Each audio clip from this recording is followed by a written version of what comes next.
या संदर्भात आता आम्ही पण चौकशी करू, पण आमचा हाच दावा आहे की ही शाई जी आहे ती शाई 2011 पासून जी आम्ही शाई वापरतोय ती शाई आहे, त्याच कंपनीचा मार्कर पेन आहे आणि त्याच्यामुळे याच निवडणुकीमध्ये अशा प्रकारचं जे फेक नॅरेटिव्ह पसरवलं जात आहे त्यासाठी साधारणतः 10 ते 12 सेकंड लागतात आणि हे 10 ते 12 सेकंड मतदार त्या मतदान केंद्रामध्येच असतो आणि त्याच्यामुळे एकदा ही शाई ड्राय झाल्यानंतर ती कुठल्या प्रकारे काढता येत नाही आणि त्याच्यामुळे शाई ही वेगळी नाही आहे. ती शाई इलेक्शन कमिशन ऑफ इंडिया जी शाई वापरते तीच शाई आहे आणि एखादा मतदार मतदान केल्यानंतर पुन्हा मतदान जर करायला आला तर त्यामध्ये मतदानाचा जो मतदान केंद्राचा जो केंद्राध्यक्ष आहे, प्रिसाइडिंग ऑफिसर आहे, त्याच्यावर नक्कीच कारवाई करावी. तुम्ही सांगताय की याआधी कुठल्या निवडणुकीमध्ये वापरली गेली होती का? कारण संभ्रम आहे, काही राजकीय नेते असे म्हणतात की याच वेळी हा सगळा प्रकार जो आहे तो उघडतोय,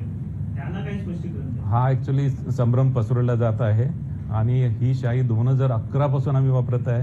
2011 पासून हे मार्कर पेनच्या स्वरूपात आम्ही वापरत आहे आणि त्याच्यामुळे याच निवडणुकांमध्ये अशा प्रकारचा संभ्रम पसरवणं हे चुकीचं आहे. याशिवाय लोकसभा विधानसभेच्या इलेक्शनमध्ये सुद्धा अशा प्रकारे तक्रारी होतात की ही शाई पुसल्या जात आहे, पण शाई ड्राय झाल्यानंतर ही पुसल्या जात नाही. सर, तो कोरसचा मार्कर आहे, त्या कोरसचा मार्कर असल्यामुळे ती शाई पुसली जाते असं देखील उघडकीस आलंय. त्या नेल पेंट काढण्यासाठी जे आपण लिक्विड वापरतो त्याने सुद्धा देखील ते लगेच निघतंय.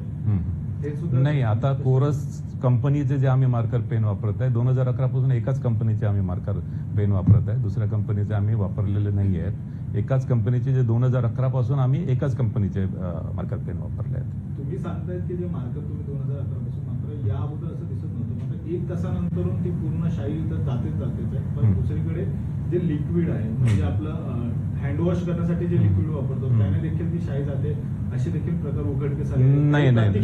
नाही, हे सुद्धा चुकीचं आहे. माझ्या ऑफिस मधल्या सर्व कर्मचाऱ्यांनी मतदान केलेलं आहे, आमच्या सचिव साहेबांनी पण मतदान केलेलं आहे आणि त्यांची शाई टिकून आहे, ती पुसल्या गेलेली नाही आहे.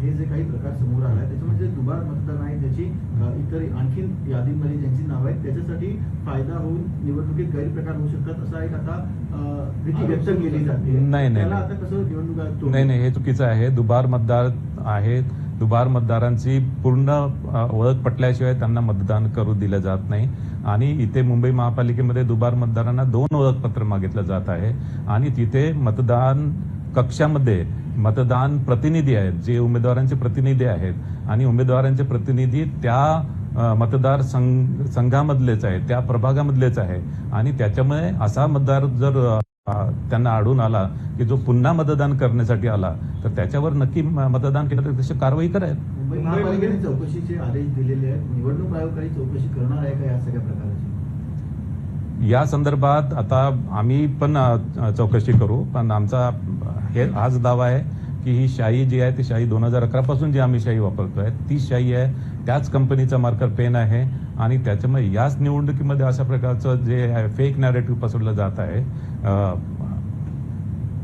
सर, उद्धव ठाकरे सुद्धा यांनी पत्रकार परिषद घेतली आणि त्यांनी थेट तुमच्यावरती निवडणूक आयोगावरती आक्षेप ठेवलेले आहेत की तुम्ही कुठेतरी या सगळ्या यंत्रणेमार्फत जे सत्ताधारी आहेत त्यांना मदत करतायत या सगळ्या गोष्टीमध्ये फायदा होईल असं. सत्ताधारींना मदत करण्याचा कुठला प्रश्नच उद्भवत नाही आणि निवडणूक आयोग ही निपक्षच काम करत आहे आणि कुठल्याही प्रकारचं फेवर किंवा फेवरेटिझम आम्ही कोणावर करत नाही. संभ्रम निर्माण केला जातोय, संभ्रम हा मुद्दाम निर्माण केला जात आहे, फेक नॅरेटिव्ह निर्माण केला जात आहे.